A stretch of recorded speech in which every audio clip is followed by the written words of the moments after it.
ദൈവനാമം മഹത്വപ്പെടുമാറാകട്ടെ. പ്രിയവായന സുഹൃത്തെ, താങ്കൾക്ക് യേശു കർത്താവിൻ്റെ നാമത്തിൽ സ്നേഹവന്ദനം. ഇന്ന് ഒക്ടോബർ 22, ഒന്നാമത്തെ വായനാ ഭാഗം. 2 ദിനവൃത്താന്തം 16-17 അധ്യായങ്ങൾ. ആസ എന്ന രാജാവിൻ്റെ, യഹൂദ രാജാവിൻ്റെ കാലത്തിൻ്റെ തുടർച്ചയാണ് നമ്മളിപ്പോൾ ഇന്നും വായിക്കുന്നത്. അങ്ങനെ രാജാവായിരിക്കുമ്പോൾ ഇസ്രായേലിലെ രാജാവായ, അതായത് വടക്കേ രാജാവായ, വിഭക്ത ഇസ്രായേലിൻ്റെ രാജാവായ ബയശെ യഹൂദയുടെ നേരെ യുദ്ധത്തിന് വന്നു. അപ്പോൾ ഈ ആസ കഴിഞ്ഞ അധ്യായങ്ങളിൽ നമ്മൾ വായിക്കുന്നതിന് വിരുദ്ധമായി ആസ ചെയ്തത്, ആലയത്തിൽ നിന്ന് രാജധാനിയിലുള്ള ബാക്കിയുണ്ടായിരുന്ന വെള്ളിയും പൊന്നും ഒക്കെ എടുത്ത് ദമ്മശേക്കിൽ അരാമൻ രാജാവായ ബെൻഹദദിന് കൊടുത്തയച്ചിട്ട് സഖ്യത ആവശ്യപ്പെട്ടു, ഞങ്ങളെ സഹായിക്കണമെന്ന് പറഞ്ഞു. അങ്ങനെ അരാം രാജാവ് സൈന്യവുമായിട്ട് പുറപ്പെട്ട് ഇസ്രായേലിലേക്ക് പോയി.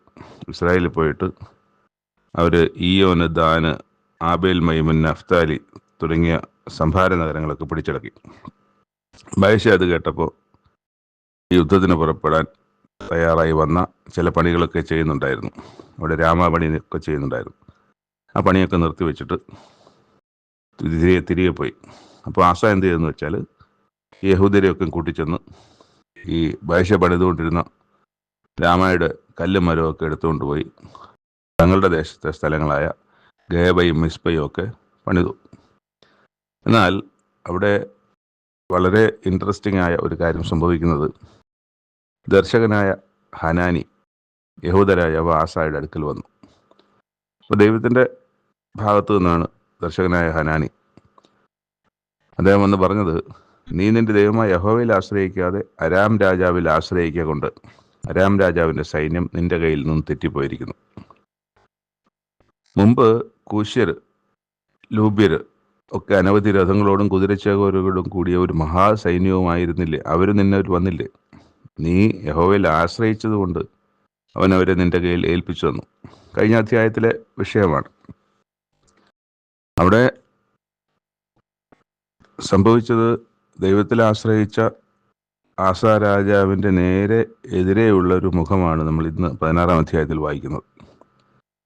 പൂർണ്ണമായി യഹോവ ആശ്രയിക്കുകയും അതിൻ്റെ സന്തോഷവും ഒക്കെ അനുഭവിച്ച ആസ ഇന്ന് നമ്മൾ കാണുന്നത് ദൈവത്തെ ഉപേക്ഷിച്ച് മനുഷ്യനെ ആശ്രയിക്കുന്നതാണ്. അപ്പോൾ ആ മനുഷ്യനെ ആശ്രയിച്ചതുകൊണ്ട് ആണ് ഹനാനി പ്രവാചകൻ, ഇപ്പോൾ ദർശകൻ ഇവിടെ ആസയുടെ അടുത്ത് വന്നതും ദൈവത്തിൻ്റെ അരുളപ്പാട് പറയുന്നതും.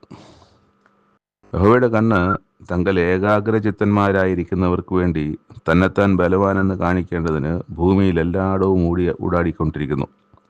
നീ ഭോഷത്വം പ്രവർത്തിച്ചിരിക്കുന്നു, ഇനി നിനക്ക് യുദ്ധങ്ങളുണ്ടാവും. അപ്പം കഴിഞ്ഞ അധ്യായത്തിൽ നമ്മൾ വായിക്കുന്ന ആസയാണെങ്കിൽ തന്നെ താഴ്ത്തി ദൈവത്തോട് ക്ഷമ ചോദിച്ച് ഇരിക്കുകയാണ് ചെയ്യേണ്ടത്. എന്നാൽ ഇവിടെ ഈ ഹനാനി ദർശകനെ പിടിച്ച് ജയിലിലാക്കി. അതാണ് ഇവിടെ സംഭവിച്ചത്. ആ സമയത്ത് ആസ ജനത്തിലെ ചിലരെയും പീഡിപ്പിക്കുന്നുണ്ട്. അപ്പോൾ ആസയുടെ കാലം കഴിയുന്നു. ആസയുടെ കാലിലൊരു ദീനം പിടിച്ചു. ദീനം അതികഠിനമായി. അപ്പോഴും ദൈവത്തെ അല്ല ആശ്രയിച്ചത്, വൈദ്യന്മാരെ അത്ര ആശ്രയിച്ചത്.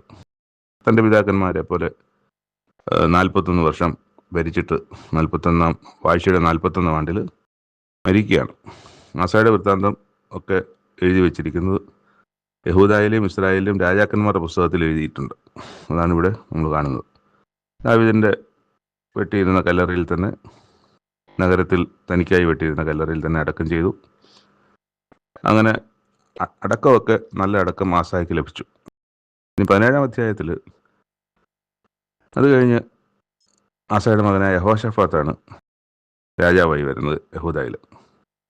അപ്പം അദ്ദേഹം നല്ല പ്രബലനായതിന് കാരണം യഹോശഫാത്ത് പിതാവായ ദാവീദിൻ്റെ ആദ്യത്തെ വഴികളിൽ നടക്കുകയും പാലു വിഗ്രഹങ്ങളെ ആശ്രയിക്കാതെ തൻ്റെ പിതാവിൻ്റെ ദൈവത്തെ അന്വേഷിക്കുകയും ചെയ്തു എന്നുള്ളതാണ്. ദൈവത്തിൻ്റെ കൽപ്പനകളെ അനുസരിച്ച് നടക്കുകയും ചെയ്തുകൊണ്ട് യഹോവ അവനോടുകൂടി ഉണ്ടായിരുന്നു. യഹോവ രാജ്യത്വം അവന് ഉറപ്പിച്ചു കൊടുത്തു. എല്ലാ യഹൂദായും യഹോശഫാത്തിന് കാഴ്ച കൊണ്ടുവന്നു. അവന് വളരെ ധനവും മാനവും വളരെ ഉണ്ടായി. അവൻ്റെ ഹൃദയം യഹോവയുടെ വഴികളിൽ ധൈര്യപ്പെട്ട് അവൻ പൂജാഗിരികളെയും അശേര പ്രതിഷ്ഠകളെയും യഹൂദയിൽ നിന്ന് നീക്കിക്കളഞ്ഞു. ഇത് കഴിഞ്ഞിട്ട് യഹൂദയിലെ നഗരങ്ങളിലൊക്കെ അവർ പുരോഹിതന്മാരയച്ചു ഈ യഹോശഫാത്ത്. എന്തിനാണെന്ന് വെച്ചാൽ ദൈവത്തിൻ്റെ വഴി മനസ്സിലാക്കി കൊടുക്കാനും പറഞ്ഞു കൊടുക്കാനും ഉപദേശിക്കാനുമായിട്ട് ദേശത്തിൻ്റെ നാനാഭാഗങ്ങളിൽ പുരോഹിതന്മാരെ അയക്കുകയാണ്. അവരുടെ കയ്യിൽ ന്യായപ്രമാണ പുസ്തകം ഉണ്ടായിരുന്നു. അവർ യഹൂദ നഗരങ്ങളിലൊക്കെയും സഞ്ചരിച്ച് ജനത്തെ ഉപദേശിച്ചു. മാത്രമല്ല, ദൈവത്തിൽ നിന്നൊരു ഭീതി യഹൂദയ്ക്ക് ചുറ്റുമുള്ള ദേശങ്ങളിലും രാജ്യങ്ങളിലും ഒക്കെ വീണിരുന്നത് കൊണ്ട് അവരാരും യഹോശഫാത്തിനെ യുദ്ധം ചെയ്യാൻ തയ്യാറായില്ല. ഫെലിസ്തീനിലും ചിലരൊക്കെ വന്ന് കാഴ്ചയൊക്കെ കൊണ്ടുവരുന്നുണ്ട്. ഫെലിസ്തീൻ രാജ്യത്തു നിന്നും ചിലർ കാഴ്ചകളൊക്കെ കൊണ്ടുവന്നു. അങ്ങനെ യഹോശഫാത്ത് മേൽക്കുമേൽ പ്രബലനായി തീർന്നു. യഹൂദയിൽ കോട്ടകളും സംഭാര നഗരങ്ങളും ഒക്കെ പണിത്, അങ്ങനെ സമാധാനത്തിൻ്റെ കാലത്ത് അങ്ങനെയാണല്ലോ, സ്വന്തം രാജ്യം പണിയുക, രാജ്യത്തെ ജനത്തിനു വേണ്ടി കാര്യങ്ങൾ ചെയ്യുക എന്നുള്ളതാണ്. കോട്ട കാക്കാനും മറ്റുമൊക്കെയുള്ള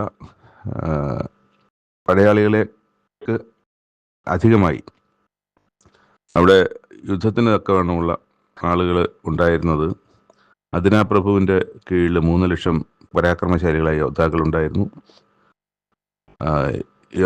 യോഹാനാൻ പ്രഭുവിൻ്റെ കീഴിൽ 2,80,000 പേര്, അമസ്യാവിൻ്റെ കീഴിൽ 2 ലക്ഷം പേര്, എലിയാദയുടെ കീഴിൽ 2 ലക്ഷം പേര്, യഹോസാബാദിൻ്റെ പേരിൽ 1,80,000 പേര്. ഇത്രയും ലക്ഷക്കണക്കിനുള്ള ആളുകൾ, പടയാളികൾ അവിടെ ഉണ്ടായിരുന്നതിൻ്റെ ഒരു വിവരണവും അവിടെ രേഖപ്പെടുത്തിയിട്ടുണ്ട്. ഇങ്ങനെ 16-17 അധ്യായങ്ങൾ ഇവിടെ തീരുകയാണ്. പക്ഷേ യഹോശാഫാത്തിൻ്റെ മറ്റുള്ള കാര്യങ്ങളൊക്കെ അടുത്ത 18-ാം അധ്യായത്തിലും നമുക്ക് വായിക്കാൻ, 18-ഉം 19-ഉം ഒക്കെ യഹോശാഫാത്തിൻ്റെ. അപ്പം നല്ല രാജാക്കന്മാരെ സംബന്ധിച്ചുള്ള എഴുത്തുകൾക്ക് അധ്യായങ്ങൾ കൂടുതൽ. ഇപ്പം നമ്മൾ ദാവീദിൻ്റെ ചരിത്രം പഠിക്കുമ്പോഴായാലും പല അധ്യായങ്ങൾ ദാവീദിനെ സംബന്ധിച്ചുണ്ട്. അതുപോലെ ശലോമോൻ രാജാവിൻ്റെ കാലത്ത് വരുമ്പോഴും ശലോമോൻ രാജാവ് ചെയ്ത പ്രവർത്തികളുടെയൊക്കെ എണ്ണം കൂടുതലായതുകൊണ്ടും അവർ ദൈവത്തോട് കൂടെ നടന്നതുകൊണ്ടും കൂടുതൽ അധ്യായങ്ങൾ അവരെക്കുറിച്ച് വായിക്കാൻ നമുക്ക് ലഭിക്കും. അതുപോലെ തന്നെ യഹോശാഫാത്തിന് ഇനി ഉള്ള 1-2 അധ്യായങ്ങൾ കൂടെ യഹോശാഫാത്തിൻ്റെ വിവരങ്ങളാണ് രേഖപ്പെടുത്തിയിരിക്കുന്നത്. രണ്ടാമത്തെ വായനാഭാഗം എഹെസ്കേൽ പ്രവചനം 48-ാം അധ്യായം. ഇത് എഹെസ്കേൽ പ്രവചനത്തിൻ്റെ അവസാനത്തെ അധ്യായം കൂടിയാണ്. നമ്മൾ ഗോത്രങ്ങൾക്ക് ദേശം ഉപയോഗിച്ചു കൊടുക്കുന്നതിനെ സംബന്ധിച്ച് ഇന്നലത്തെ വായനയിൽ ഉണ്ടായിരുന്നെങ്കിലും അതിൻ്റെ വിശദ വിവരങ്ങൾ ഈ അധ്യായത്തിലാണുള്ളത്. അതിൽ ദാന് കൊടുക്കേണ്ട ഓഹരിയെ സംബന്ധിച്ചും, അതുപോലെ ആശേർ, നഫ്താലി, മനശ്ശെ, എഫ്രയീം, രൂബേൻ, യഹൂദ, ഈ 7 ഗോത്രങ്ങൾക്ക് കൊടുക്കേണ്ട ദേശത്തിൻ്റെ വിഭാഗം പറഞ്ഞതിന് ശേഷം ഇപ്പോൾ അവർ ആയിരിക്കുന്ന സ്ഥലത്ത് തിരിച്ചു ചെല്ലുമ്പോഴത്തേക്ക് അവിടെ 70 വർഷത്തെ പ്രവാസം കഴിഞ്ഞ് തിരിച്ചു ചെല്ലുമ്പോൾ ആ ദേശം ഏതൊക്കെ സ്ഥലമാണ് തങ്ങളുടേതെന്നോ ഒന്നും അറിയാത്ത വിധം എല്ലാം നശിച്ചു കിടക്കുന്ന സമയമാണ്. ഇവിടെ മുമ്പുണ്ടായിരുന്ന ദേശത്തിൻ്റെ അതിരും മറ്റു കാര്യങ്ങളൊന്നും അറിയാൻ പറ്റാത്ത വിധമായിട്ടുണ്ട്. മാത്രമല്ല, ഇതിനിടയ്ക്ക് ഒരുപാട് പേർ മരിച്ചു, പഴയ കാര്യങ്ങൾ അറിയാവുന്ന ഒരുപാട് പേർ മരിച്ചിട്ടുണ്ട്. പുതിയ 1-ാമത്തെ വർഷം മുതൽ ജനിച്ച് 70-ാമത്തെ വർഷം വരെ ജനിച്ച പുതിയ കുഞ്ഞുങ്ങളുണ്ട്. ഈ 70 വർഷം പല സമയത്ത് മരിച്ചുപോയവരുണ്ട്.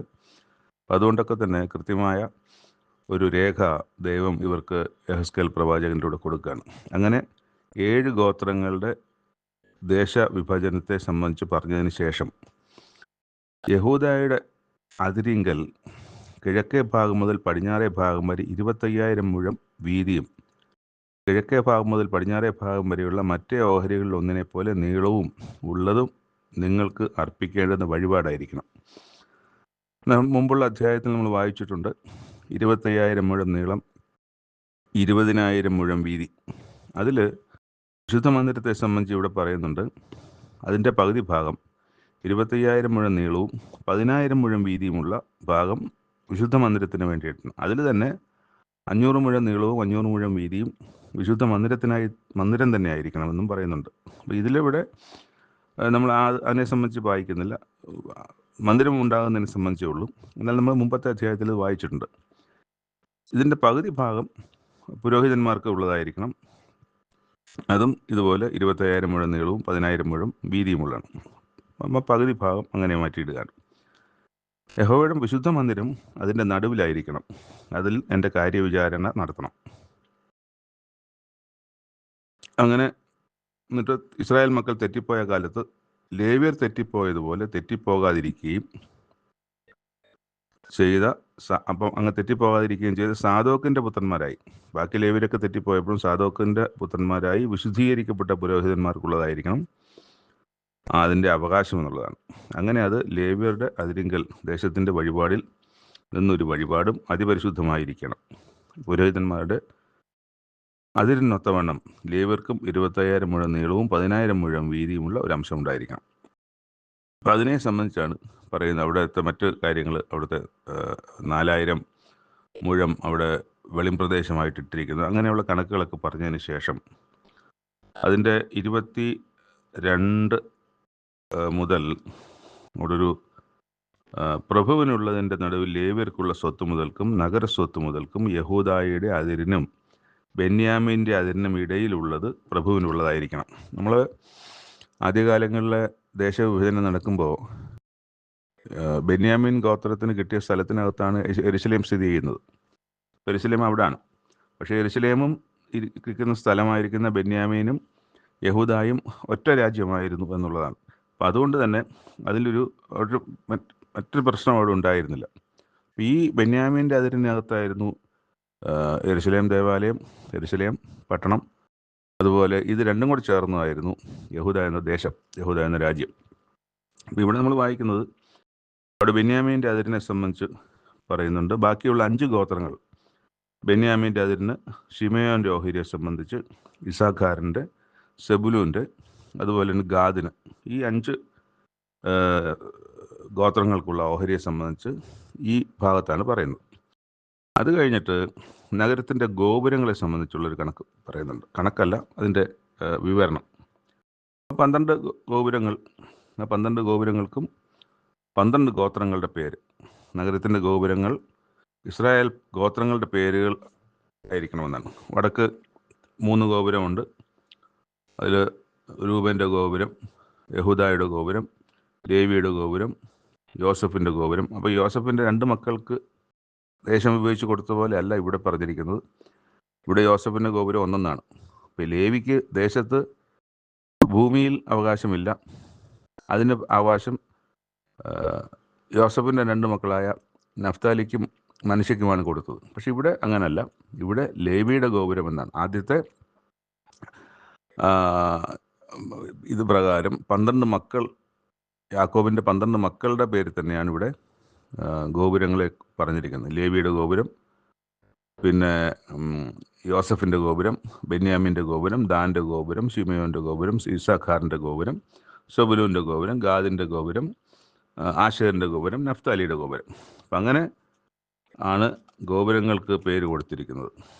എന്നിട്ട് പറയുകയാണ് അതിൻ്റെ അവസാനത്തെ വാക്യം, അതിൻ്റെ ചുറ്റളവ് 18,000 മുഴം.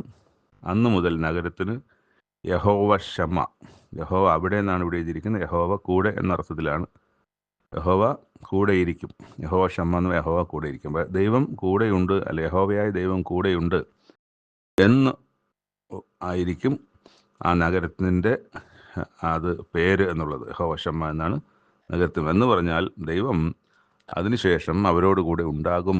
അവരോടുകൂടെ അവരുടെ സംരക്ഷണയിൽ, അവരുടെ നടത്തിപ്പിന് ഒക്കെ ദൈവം കൂടെ ഇരിക്കും എന്നുള്ള ആ ഒരു അറിയിപ്പോടു കൂടിയാണ്, അല്ലെങ്കിൽ ആ ഒരു നല്ല വർത്തമാനത്തോടു കൂടിയാണ്, വാക്കോടു കൂടിയാണ് എസ്കേൽ പ്രവചനം ഇവിടെ അവസാനിക്കുന്നത്. 48 അധ്യായങ്ങളിലൂടെ പ്രവാസത്തിലായിരിക്കുന്ന ജനത്തിന്, രണ്ടാമത്തെ പ്രവാസത്തിലാണ് എസ്കേൽ പ്രവാചകൻ വരുന്നത് എങ്കിൽ കൂടി പിന്നീട് 3ാമത്തെ വരവും എസ്കേൽ പ്രവാചകൻ കാണുന്നുണ്ട്.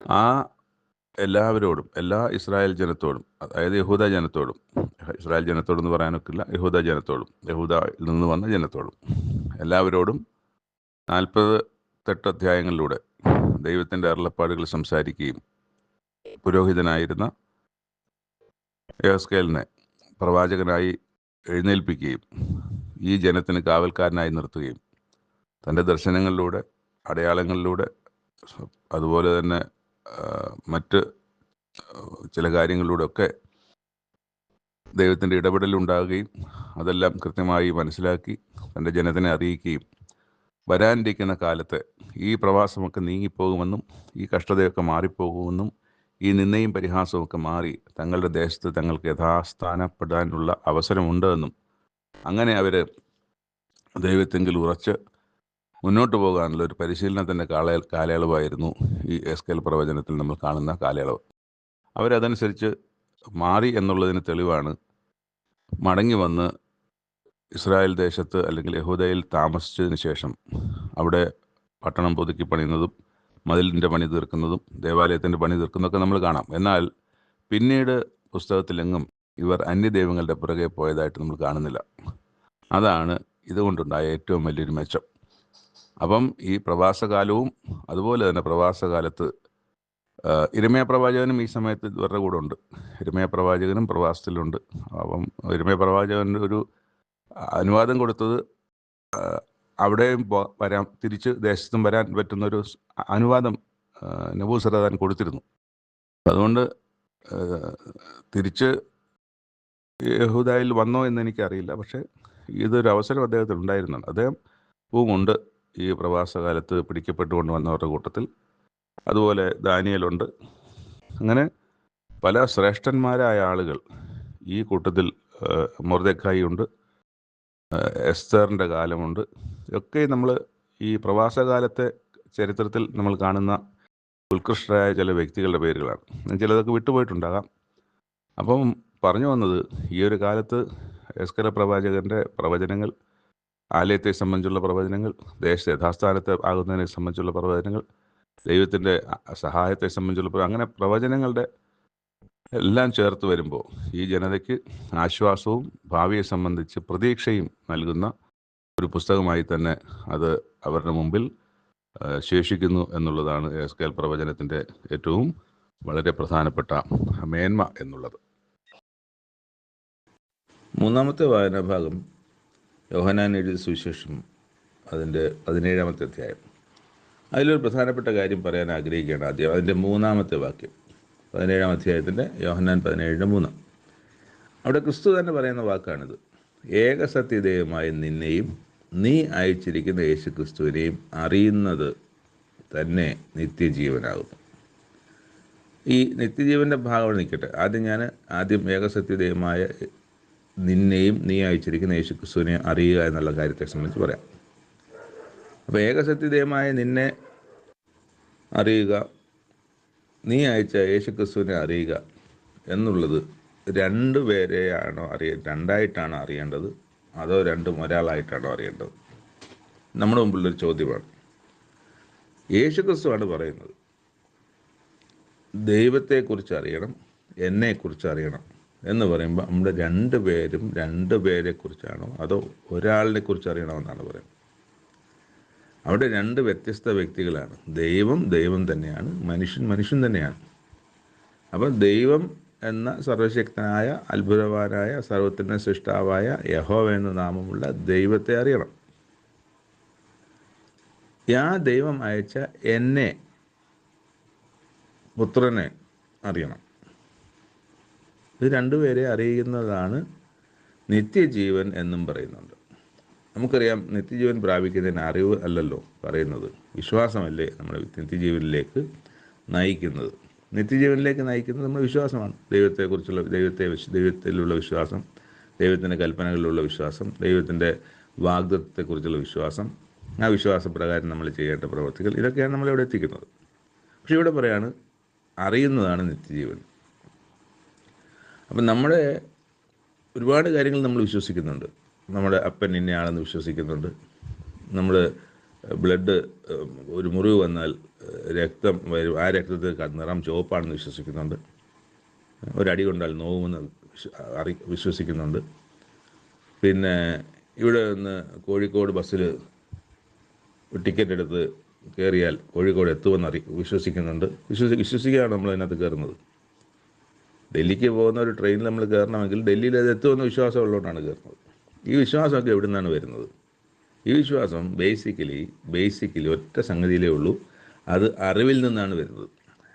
അപ്പോൾ കാലിക്കട്ട് ബസ്സിൽ കയറിയാൽ കാലിക്കട്ട് എത്തും എന്നുള്ള അറിവിൽ നിന്നാണ് അത് വിശ്വാസമായിട്ട് മാറുന്നത്. അപ്പം ഞാൻ ഈ പറഞ്ഞ ഉദാഹരണങ്ങളിലെല്ലാം ഒരു അറിവാണ് വിശ്വാസമായിട്ട് മാറുന്നത്. അതുകൊണ്ടാണ് ഇവിടെ യേശുക്രിസ്തു പറയുന്നത്, നിങ്ങൾ അറിവ് കറക്റ്റാക്കണം. അറിവ് തെറ്റിയാൽ വിശ്വാസം തെറ്റും. ഇപ്പോൾ കാലിക്കട്ട് പോകുന്ന ബസ് കാലിക്കട്ട് പോകും എന്ന് പറഞ്ഞ് കയറുകയും ആ കാലിക്കട്ട് യഥാർത്ഥത്തിൽ അത് എറണാകുളം വരെയുള്ള ബസ്സാണെങ്കിൽ നമ്മുടെ വിശ്വാസം എന്തായിരുന്നു? ഇത് കാലിക്കട്ട് എത്തുമെന്നാണ്. യഥാർത്ഥത്തിൽ നമ്മുടെ അറിവ് തെറ്റിപ്പോയി. നമ്മുടെ അറിവ് തെറ്റിയത് കൊണ്ടാണ് നമ്മൾ എറണാകുളത്ത് ഇറങ്ങേണ്ടി വന്നത്. കാരണം അത് എറണാകുളം വരെ ഉണ്ടായിരുന്നുള്ളൂ. അപ്പം ടിക്കറ്റ് എടുക്കുമ്പോൾ അത് കാര്യങ്ങൾ അതൊക്കെ ഇത് വരും. ഞാൻ ആ ഉദാഹരണത്തിന് വേണ്ടി പറഞ്ഞോളൂ. ടിക്കറ്റ് എടുക്കുമ്പോൾ കണ്ടക്ടർ പറയും ഇത് കാലിക്കട്ട് പോകത്തില്ല, അത് ശരിയാണ്. പക്ഷേ അവിടെ പറഞ്ഞൊരു ഉദാഹരണമാണ്. കാലിക്കട്ട് പോകും എന്ന് പറഞ്ഞ് കയറിയ ബസ് കാലിക്കട്ട് പോകത്തില്ല, അത് എറണാകുളത്ത് ഇറങ്ങേണ്ടി വരും നമ്മൾ. പക്ഷേ നമ്മൾ വിശ്വസിച്ചത് എന്താണ്? കാലിക്കട്ട് പോകുമെന്നാണ്. അവിടെ എന്താണ് പറ്റിയത്? നമ്മുടെ അറിവ് തെറ്റിപ്പോയി. വിശ്വാസം തെറ്റിയപ്പോൾ നമ്മൾ കാലിക്കട്ട് എത്തിച്ചേർന്നില്ല. അതുപോലെ തന്നെയാണ് യേശുക്രിസ്തുവിനെക്കുറിച്ച് അറിയേണ്ടതുപോലെ അറിയുകയും സർവശക്തനായ ദൈവത്തെ അറിയേണ്ടതുപോലെ അറിയുകയും ചെയ്തില്ലെങ്കിൽ അത് നിങ്ങളുടെ വിശ്വാസത്തെ ബാധിക്കും. ദൈവത്തെക്കുറിച്ച് തെറ്റായ അറിവാണെങ്കിൽ തെറ്റായ വിശ്വാസം, ക്രിസ്തുവിനെക്കുറിച്ച് തെറ്റായ അറിവാണെങ്കിൽ തെറ്റായ വിശ്വാസം. ഇന്ന് ലോകം മുഴുവൻ ദൈവത്തെക്കുറിച്ചും ക്രിസ്തുവിനെക്കുറിച്ചും തെറ്റായ അറിവുകളിലാണ് നിൽക്കുന്നതെന്നുള്ളത് പ്രത്യേകം ഈ വാക്യം മുൻനിർത്തി പറയുവാൻ ആഗ്രഹിക്കുകയാണ്. അപ്പം അവിടെ നിന്ന് ദൈവത്തെയും യേശുക്രിസ്തുവിനെയും കുറിച്ച് എന്താണോ വചനം ഈ പുസ്തകത്തിൽ പറഞ്ഞിരിക്കുന്നത് അവരെക്കുറിച്ച് അറിയേണ്ടതുപോലെ അറിയുകയും അത് വിശ്വസിക്കുകയും ചെയ്യുമ്പോൾ വിശ്വാസം നമ്മുടെ പ്രതിഫലത്തിന് അടിസ്ഥാനമായിരിക്കുന്നത് ശരിയാവും. അപ്പോൾ അറിവ് തെറ്റാതിരിക്കണമെങ്കിൽ നമ്മൾ പുസ്തകം തുറന്നു വെച്ച് പുസ്തകം വായിച്ച് മനസ്സിലാക്കണം. അത് വായിച്ച് മനസ്സിലാക്കുമ്പോൾ അറിവുള്ള ആരോടെങ്കിലും ചോദിക്കണം, മനസ്സിലായില്ല എന്നുണ്ടെങ്കിൽ. അപ്പോൾ ഈ വചനം തന്നെ പറയുന്നുണ്ട്, ഒന്നോടൊന്ന് പരിശോധിച്ചിട്ട് ഞാൻ ഇതാകുന്നു കണ്ടു. ഒരു വാക്യം ഒരിടത്ത് കണ്ടിട്ട് അതിന് പകരമായി മോശയുടെ ന്യായപ്രമാണ പുസ്തകങ്ങളിലും പ്രവാചക പുസ്തകങ്ങളിലും സങ്കീർത്തനങ്ങളിലും ഒക്കെ എവിടെയെങ്കിലുമൊക്കെ ആ വാക്യത്തിൻ്റെ യഥാർത്ഥ സത്യം ഉണ്ടാവും. ആ സത്യം മനസ്സിലാക്കാൻ ശ്രമിച്ച് ആ വിശ്വാസത്തിലേക്ക് വന്ന് ആ വിശ്വാസപ്രകാരം വാഗ്ദത്തം പ്രാപിക്കാൻ വേണ്ടി ഒരുങ്ങുന്നതാണ് എപ്പോഴും നല്ലത്. അല്ലെങ്കിൽ വാഗ്ദത്തം നമ്മൾ പുറത്തു പോകും. നമ്മൾ അറിവ് തെറ്റാണെങ്കിൽ വിശ്വാസം തെറ്റും. വിശ്വാസം തെറ്റിയാൽ പ്രതിഫലം നഷ്ടപ്പെട്ടു പോകും എന്നുള്ളതാണ് ഏറ്റവും അപകടകരമായ സംഗതി. പിന്നെ താഴോട്ട് വായിക്കുമ്പം എന്നിട്ട് അത് കഴിഞ്ഞിട്ട് പറയുകയാണ്, ഇപ്പോൾ പിതാവേ, ലോകമുണ്ടാകും മുമ്പേ എനിക്ക് നിൻ്റെ അടുക്കൽ ഉണ്ടായിരുന്ന മഹത്വത്തിൽ എന്നെ നിൻ്റെ അടുക്കൽ മഹത്വപ്പെടുത്തണം. അപ്പോൾ ഇവിടെ ലോകമുണ്ടാകും മുമ്പേ എനിക്കെന്ന് പറയുമ്പോൾ ലോകമുണ്ടാകും മുമ്പേ ഞാൻ ഉണ്ടായിരുന്നു എന്നുള്ള തെറ്റിദ്ധാരണയാണ് അവിടെ വരുന്നത്. ഉണ്ടായിരുന്നതിന് മുമ്പേ ഞാനുണ്ടെന്ന് അവിടെ പറയുന്നില്ല. ലോകമുണ്ടാകുന്നതിന് മുമ്പേ എനിക്ക് നിൻ്റെ മുമ്പിലുണ്ടായിരുന്ന മഹത്വം എന്നാണ്. ഇപ്പോൾ ലോകമുണ്ടായിരുന്നതിന് മുമ്പ് തന്നെ യേശുക്രിസ്തുവിനെ കുറിച്ചുള്ള പദ്ധതിയും യേശുക്രിസ്തുവിന് ഉണ്ടാകേണ്ട മഹത്വത്തെക്കുറിച്ചും ഒക്കെ ദൈവത്തിൻ്റെ പദ്ധതിയിലുണ്ട്, ദൈവത്തിൻ്റെ മനസ്സിലുണ്ട്, ദൈവത്തിൻ്റെ അറിവിലുണ്ട്. അതുകൊണ്ട് അത് വായിച്ചിട്ടൊരിക്കലും യേശുക്രിസ്തു പണ്ടേ ഉണ്ടായിരുന്നു എന്ന് തെറ്റിദ്ധരിക്കരുത് എന്നുള്ളതാണ്. നീ ലോകത്തിൽ നിന്ന് എനിക്ക് തന്നിട്ടുള്ള മനുഷ്യർക്ക്, ശിഷ്യന്മാരെ കുറിച്ച് മാത്രമാണ് ഈ അധ്യായത്തിൽ പറയുന്നത് കേട്ടോ. ഞാൻ നിൻ്റെ നാമം വെളിപ്പെടുത്തിയിരിക്കുന്നു, അവർ നിനക്കുള്ളവരായിരുന്നു, നീ അവരെ എനിക്ക് തന്നു, അവർ നിൻ്റെ വചനം പ്രമാണിച്ചിരിക്കുന്നു, നീ എനിക്ക് തന്നതെല്ലാം എൻ്റെ പക്കൽ നിന്ന് നീ എനിക്ക് തന്നതെല്ലാം നിൻ്റെ പക്കൽ നിന്ന് ആകുന്നു എന്ന് അവർ ഇപ്പോൾ അറിഞ്ഞിരിക്കുന്നു. ആ ശിഷ്യന്മാരെ കുറിച്ചാണ്. നീ എനിക്ക് തന്ന വചനം ഞാൻ അവർക്ക് കൊടുത്തു, അവർ അത് കൈക്കൊണ്ടു, ഞാൻ നിൻ്റെ അടുക്കൽ നിന്ന് വന്നിരിക്കുന്നുവെന്ന് സത്യമായിട്ട് അറിഞ്ഞ് നീ എന്നെ അയച്ചു എന്ന് വിശ്വസിച്ചുമിരിക്കുന്നു. അപ്പം ശിഷ്യന്മാരെ കുറിച്ചുള്ള ഒരു സാക്ഷ്യമാണ് ഇവിടെ യേശുക്രിസ്തു പറയുന്നത്. ഇവിടെ പറയാം, ഞാൻ അവർക്ക് വേണ്ടി അപേക്ഷിക്കുന്നു, ലോകത്തിന് വേണ്ടിയല്ല, ലോകത്തിൽ ആർക്കും വേണ്ടിയല്ല ഞാൻ ഇപ്പോൾ അപേക്ഷിക്കുന്നു. ഇപ്പോൾ ഞാൻ അവർക്ക് വേണ്ടിയാണ് അപേക്ഷിക്കുന്നത്. നീ എനിക്ക് തന്നിട്ടുള്ളവർ നിനക്കുള്ളവർ ആകേണ്ടതിന്. എനിക്ക് തന്നിട്ടുള്ള നിനക്കുള്ളവർ ആകെ കൊണ്ട് അവർക്ക് വേണ്ടി എത്രയും ഞാൻ അപേക്ഷിക്കുന്നത്. എൻ്റേത് എല്ലാം നിൻ്റേതും നിൻ്റേത് എൻ്റേതും ആകുന്നു. ഞാൻ അവരിൽ മഹത്വപ്പെട്ടിരിക്കുന്നു. ഇനി ഞാൻ ലോകത്തിലിരിക്കുന്നില്ല, ഇവരോ ലോകത്തിലിരിക്കുന്നു. അതുകൊണ്ടാണ് പ്രാർത്ഥിക്കുന്നത്, ഞാൻ അവരുടെ കൂടെ ഇല്ലതാനും. ഞാൻ നിൻ്റെ അടുക്കൽ വരുന്നു. പരിശുദ്ധ പിതാവേ, അവർ നമ്മെപ്പോലെ ഒന്നാകേണ്ടതിന് നീ എനിക്ക് തന്നിരിക്കുന്ന നിൻ്റെ നാമത്തിൽ അവരെ കാത്തുകൊള്ളണം. അപ്പോൾ അതാണ് പരിശുദ്ധ പിതാവേ, നമ്മൾ രണ്ടും ഒന്നായിരിക്കുന്നത് പോലെ അവരും ഒന്നാകേണ്ടതിന് നമ്മെപ്പോലെ ഒന്നാകേണ്ടതിന് നീ അവരെ എനിക്ക് തന്നിരിക്കുന്ന നാമത്തിൽ അവരെ കാത്തുകൊള്ളണമേ. അപ്പോൾ അവിടെ നമ്മൾ വായിച്ചിട്ടുണ്ട്, ഞാനും പിതാവും ഒന്നാകുന്നു എന്ന വാക്യം നമ്മൾ വായിച്ചിട്ടുണ്ട്. അപ്പോൾ ഞാനും പിതാവും ഒന്നാകുന്നു എന്ന വാക്യം നമ്മൾ ലോകം പറയുന്ന പോലെ രണ്ടുപേരും ഒന്നാണ്. യേശു തന്നെ ദൈവം തന്നെ യേശു എന്ന് പറയുന്നതാണെങ്കിൽ, ഇവിടെ പറയുകയാണ് നമ്മൾ ഒന്നായിരിക്കുന്നത് പോലെ അവർ നമ്മെപ്പോലെ ഒന്നാകേണ്ടതിന്. അപ്പം ഈ ശിഷ്യന്മാരും യേശുവും ദൈവവും എല്ലാം ദൈവമാകുമോ? അപ്പോൾ അവിടെ എന്താണ് ഈ ഒന്നാകുന്നതെന്നുള്ളത് നമ്മൾ മനസ്സിലാക്കണം. നമ്മൾ മനസ്സിലാക്കാതെ നേരത്തെ വായിച്ചതുപോലെ അറിവ് തെറ്റിപ്പോകുന്നതിൻ്റെ വിഷയങ്ങളാണ്. അത് തെറ്റായ അറിവ് വിശ്വസിക്കുന്നു എന്നുള്ളതാണ്. പിതാവേ, അവർ നമ്മെപ്പോലെ ഒന്നാകേണ്ടത് നീ എനിക്ക് തന്നിരിക്കുന്ന നിൻ്റെ നാമത്തിൽ അവരെ കാത്തുകൊള്ളണം. അപ്പോൾ നമ്മൾ രണ്ടും ഒന്നായിരിക്കുന്നത് എങ്ങനെയാണ്? ലക്ഷ്യത്തിൽ, ഉദ്ദേശത്തിൽ, പദ്ധതിയിൽ, അവസാനത്തെ സംബന്ധിച്ച് എന്ത് ചെയ്യണം, അവസാനം എന്തായിത്തീരണം എന്നുള്ളതിനെക്കുറിച്ച് എനിക്ക് നിനക്ക് നമ്മൾ വ്യത്യസ്ത അഭിപ്രായം, വ്യത്യസ്ത പദ്ധതിയുമില്ല, വ്യത്യസ്ത ലക്ഷ്യവുമില്ല. അതുപോലെ തന്നെ ആയിരിക്കണം അവരുടെ ചിന്തകളിലും ദൈവത്തിൻ്റെ ചിന്തയുടെ തുടർച്ചയായ എൻ്റെ പദ്ധതിയിലും ചിന്തയിലും ലക്ഷ്യത്തിലും അവരും ആ ലക്ഷ്യത്തിലേക്ക് തന്നെ നടക്കുവാൻ ഇടയാകണമെന്നാണ് വാക്കുന്നത്. അതിൻ്റെ താഴോട്ട്, ഞാൻ അവർക്ക് നിൻ്റെ വചനം കൊടുത്തിരിക്കുന്നു, ഞാൻ ലൗകികനല്ലാത്തതുപോലെ അവരും ലൗകികന്മാരല്ലായതുകൊണ്ട് ലോകം അവരെ പകച്ചു.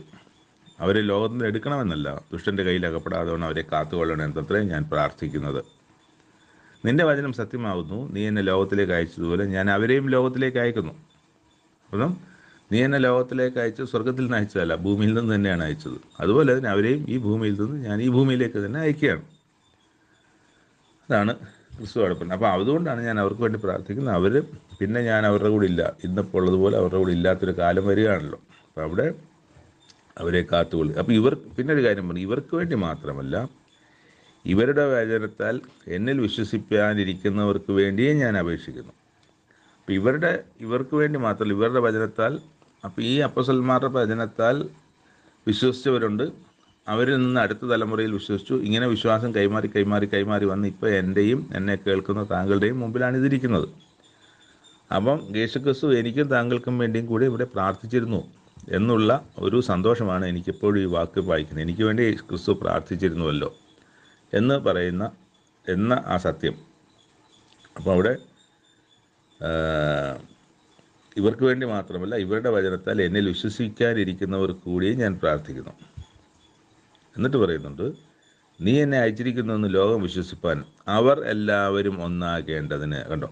അപ്പം ഞാനും പിതാവും ഒന്നാകുന്നു, ഞാനും പിതാവും എൻ്റെ ശിഷ്യന്മാരും ഒന്നാകണം. അതുപോലെ പിന്നെ ആ ശിഷ്യന്മാരാൽ ഈ വചനം കേട്ട് വിശ്വസിക്കുന്ന ആളുകൾ എന്ന് ലോകം വിശ്വസിപ്പാൻ അവർ എല്ലാവരും ഒന്നാകേണ്ടതിന്, പിതാവേ നീ എന്നിലും ഞാൻ നിന്നിലുമാകുന്നത് പോലെ അവരും നമ്മിലാകേണ്ടതിന് തന്നെ.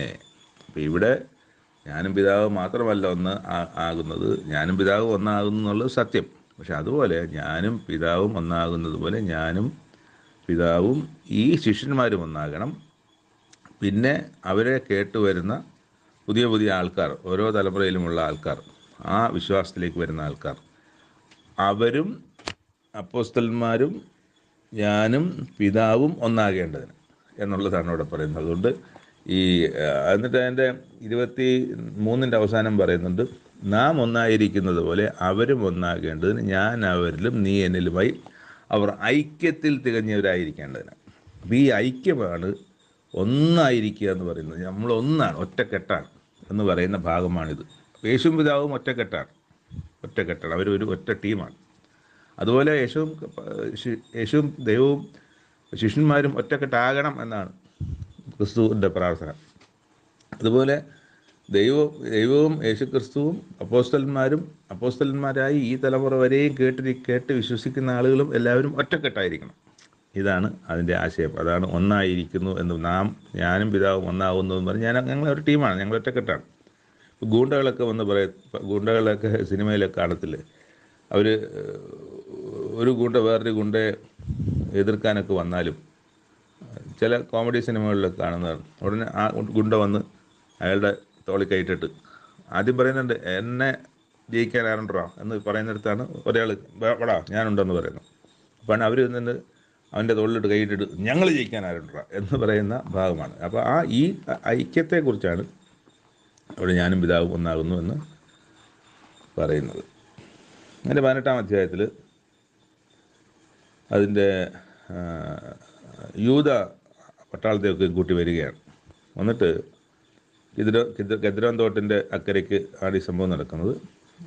ഗെത്സമനത്തോട്ടത്തിൽ നിങ്ങൾ ആരെ തിരിയുന്നു എന്ന് അവരോട് ചോദിച്ചു. നസറായനെ ആയ യേശുവിനെ എന്ന് അവർ ഉത്തരം പറഞ്ഞു. അത് ഞാൻ തന്നെ എന്ന് യേശു പറഞ്ഞു. അവനെ കാണിച്ചു കൊടുക്കുന്ന യൂദായും അവരോട് കൂടെ നിന്നിരുന്നു. ഞാൻ തന്നെ എന്ന് അവരോട് പറഞ്ഞപ്പോൾ അവർ പിൻവാങ്ങി നിലത്ത് വീണു. അപ്പം യേശുക്രിസ്തു അന്വേഷിച്ച് നടക്കുന്ന പടയാളികളൊക്കെ ആണെങ്കിലും അവർക്ക് യേശുക്രിസ്തുവിനെ കുറിച്ച് കൽപ്പനയുടെ അടിസ്ഥാനത്തിൽ അവർ വരുന്നു എന്നുള്ളതാണ്. പക്ഷേ അവർക്ക് യേശുക്രിസ്തുവിനെ കുറിച്ച് കേട്ടറിവുകൾ ഒരുപാടുണ്ട്. അവർ കണ്ടിട്ടില്ലായിരിക്കാം യേശുക്രിസ്തു ആരാണെന്നും യേശുക്രിസ്തുവിൽ നിന്ന് ഉണ്ടാകുന്ന അത്ഭുതങ്ങൾ എന്താണെന്നും യേശുക്രിസ്തു ദൈവത്തിൽ നിന്ന് അയക്കപ്പെട്ടവനാണെന്നും ഒരു പ്രവാചകനാണെന്നും വലിയ ബഹുമാനം അവരുടെ ഹൃദയത്തിലുണ്ട്. അതുകൊണ്ട് അവർ പുറകോട്ട് വാങ്ങി നിലത്ത് വീണു എന്നാണ് വായിക്കുന്നത്. നിങ്ങൾ ആരെ തിരിയുന്നു എന്ന് അവർ പിന്നെയും അവരോട് ചോദിച്ചു.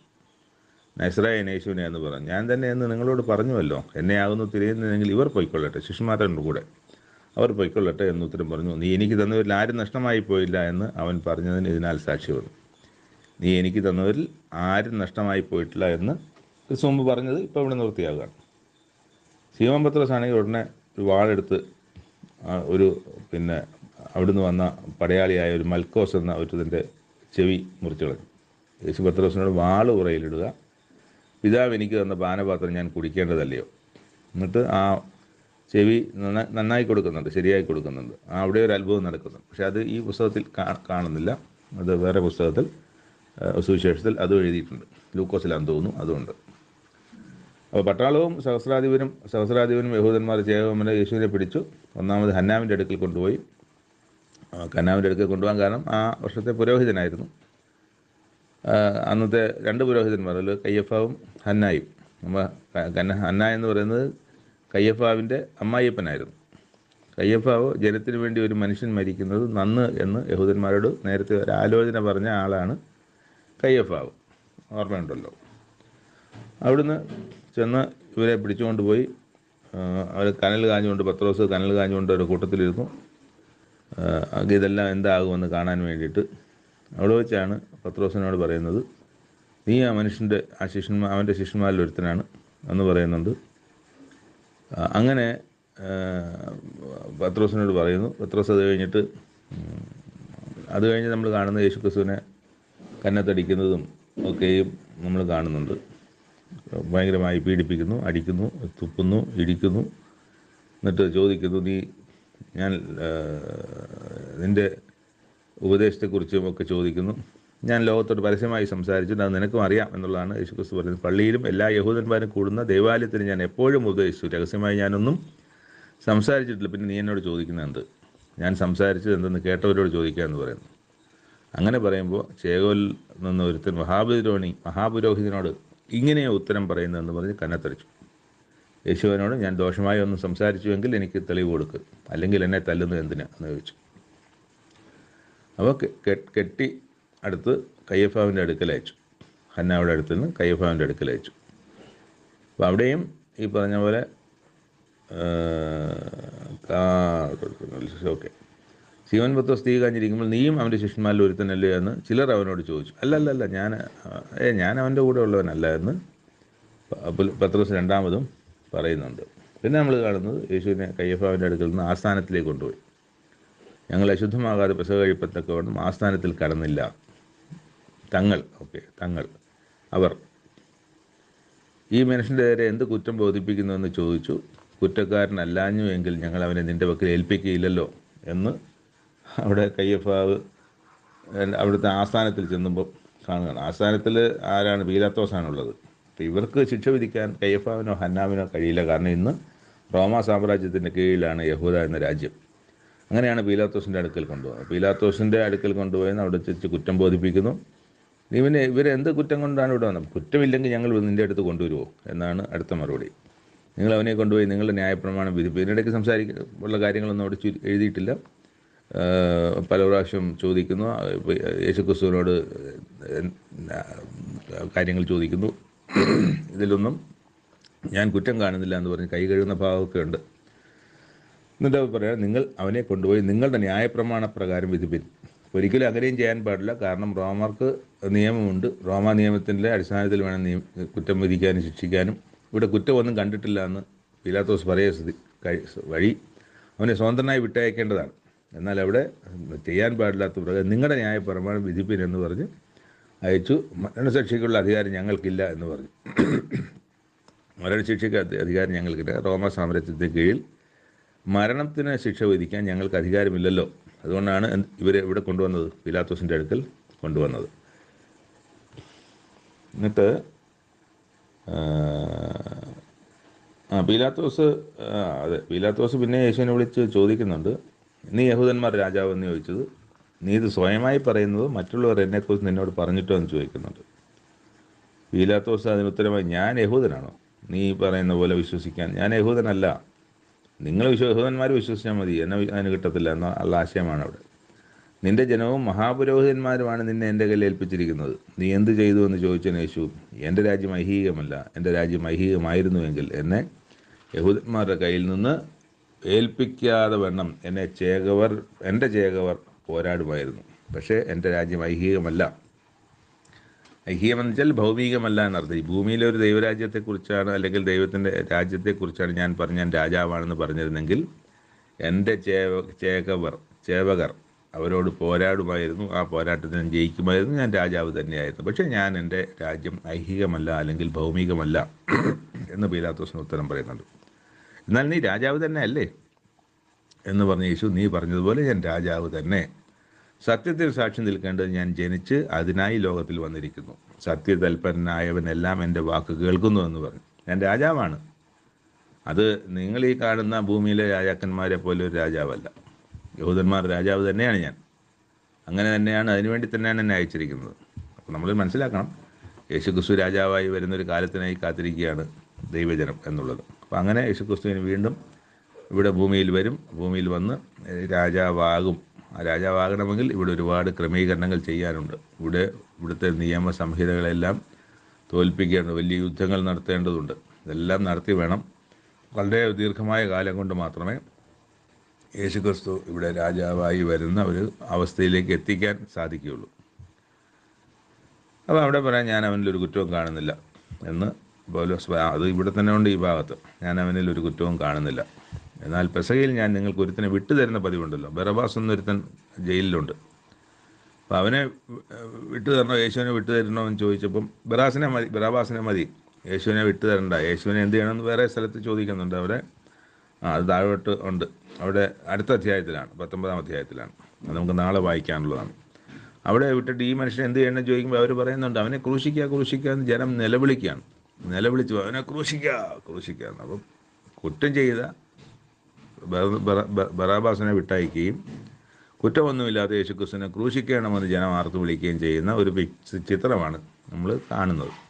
അങ്ങനെയാണ് അവരുടെ ഇഷ്ടപ്രകാരം പീലാത്തോസ് യേശുക്രിസ്തുവിനെ കുറ്റം വിധിച്ച് ശിക്ഷയ്ക്ക്, മരണത്തിന് ഏൽപ്പിച്ച് കൊടുക്കുന്നത്. 3 വായനാഭാഗങ്ങൾ ഇന്നത്തെ ഇവിടെ അവസാനിക്കുകയാണ്. കേട്ട താങ്കൾക്ക് കാര്യങ്ങൾക്ക് കുറച്ചുകൂടെ വ്യക്തതയുണ്ടായി എന്ന് വിചാരിക്കുന്നു. ദൈവത്തിൻ്റെ സഹായം എപ്പോഴും കൂടെ ഉണ്ടാകട്ടെ. മുമ്പ് പറഞ്ഞതുപോലെ തന്നെ അറിവ് തെറ്റിയാൽ വിശ്വാസം തെറ്റും. വിശ്വാസം തെറ്റിയാൽ ദൈവത്തിൻ്റെ വാഗ്ദത്തം പ്രാപിക്കാനൊക്കെയില്ല. അതുകൊണ്ട് അറിവ് ശരിയാക്കുക എന്നുള്ളത്, നമ്മൾ കേട്ടറിഞ്ഞ കാര്യങ്ങളായിരിക്കാം പലതും. എന്നാൽ ആ കേട്ടറിഞ്ഞ കാര്യങ്ങൾ ബൈബിളിലുണ്ടോ എന്ന് പരിശോധിക്കുകയും ആ പരിശോധിക്കുന്ന പ്രകാരം ലഭിക്കുന്ന ഉത്തരപ്രകാരം ആ തെറ്റുകൾ കണ്ടാൽ, ആ നമ്മുടെ നേരത്തെയുള്ള അറിവിലും വിശ്വാസത്തിലും പോരായ്മകളുണ്ടെന്ന് മനസ്സിലായാൽ, ശരിയല്ല എന്ന് മനസ്സിലായാൽ, ബൈബിളിലെ അറിവിലേക്കും വിശ്വാസത്തിലേക്കും വരുവാനുള്ള താഴ്മ, സറണ്ടർ. കാരണം സറണ്ടർ ആകുന്ന ഒരിക്കലും മനുഷ്യൻ്റെ മുമ്പിലല്ല, ദൈവത്തിൻ്റെ മുമ്പിലാണ് എന്ന് ഓർക്കുക. അങ്ങനെ ദൈവത്തിൻ്റെ മുമ്പിൽ സറണ്ടർ ആയിക്കൊണ്ട് ഈ ദൈവം വച്ചിരിക്കുന്ന സമ്മാനം, പ്രതിഫലം, വാഗ്ദത്തം പ്രാപിക്കുവാൻ അനുഗ്രഹം ഇടയാകട്ടെ എന്നുകൂടി ഈ സമയം ആശംസിക്കുകയും പ്രാർത്ഥിക്കുകയും ചെയ്യുന്നു. കേട്ടിരുന്നതിന് പ്രത്യേകമായ നന്ദി. ദൈവനാമം മഹത്വപ്പെടുമാറാകട്ടെ.